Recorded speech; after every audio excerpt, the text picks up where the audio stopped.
Ilang tulog na lamang at magaganap na ang inaabangang highlights ng Fiesta Señor at Sinulog Festival sa Cebu City. Kaya naman ang ilang negosyante, sinusulit na ang pagdagsa ng mga turista, pero may paalala naman ang mga otoridad sa kanilang mga bisita laban sa mga pekeng booking accommodations. Si Jessie Atienza ng PTV Cebu sa sentro ng balita.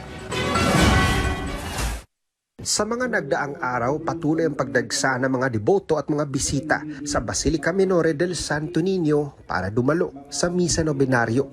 Isang pagkakataon na pinag-isipan ng negosyanteng si Carlo na binuksan ang kanyang negosyong food court kamakailan lang, malapit sa Basilica. Sinadya din niya na iba't ibang pagkain, panghimagas at kape ang kanyang maibibenta upang makuha ang mga customer.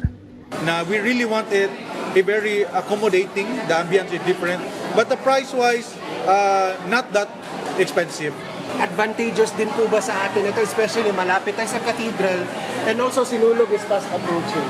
Yes, actually, that's one of the reasons why we chose this one as well. Well, kami lang yung nandito sa second floor.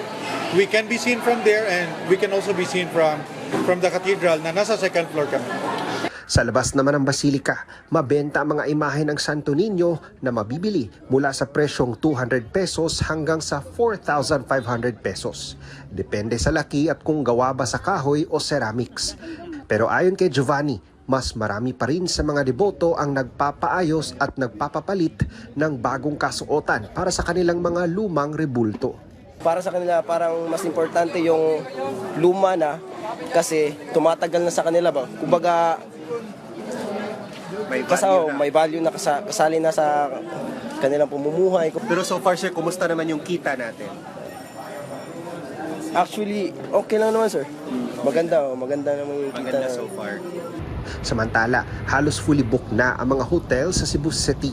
Nagbabala naman ang Hotel, Resort and Restaurant Association of Cebu o HRAC laban sa mga patuloy na nang-i-scam ng mga booking ng mga nais makakuha ng accommodation sa online. You have to know that the hotel industry is really targeted by scammers. So since there's a lot of transaction going on, it's really best to make sure to verify your transactions.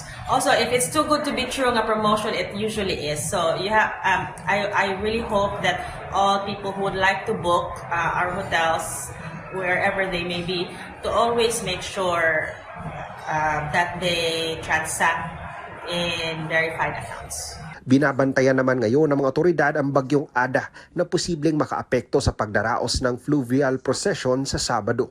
Una nang inihayag ng Philippine Coast Guard na kapag nagtaas na ng storm signal ang Pag-asa sa lalawigan ng Cebu, hindi pa hintulutan ang pagtuloy ng aktibidad na nakatakdang ganapin sa karagatan. Mula sa PTV Cebu, Jessie Atienza para sa Pambansang TV sa Bagong Pilipinas.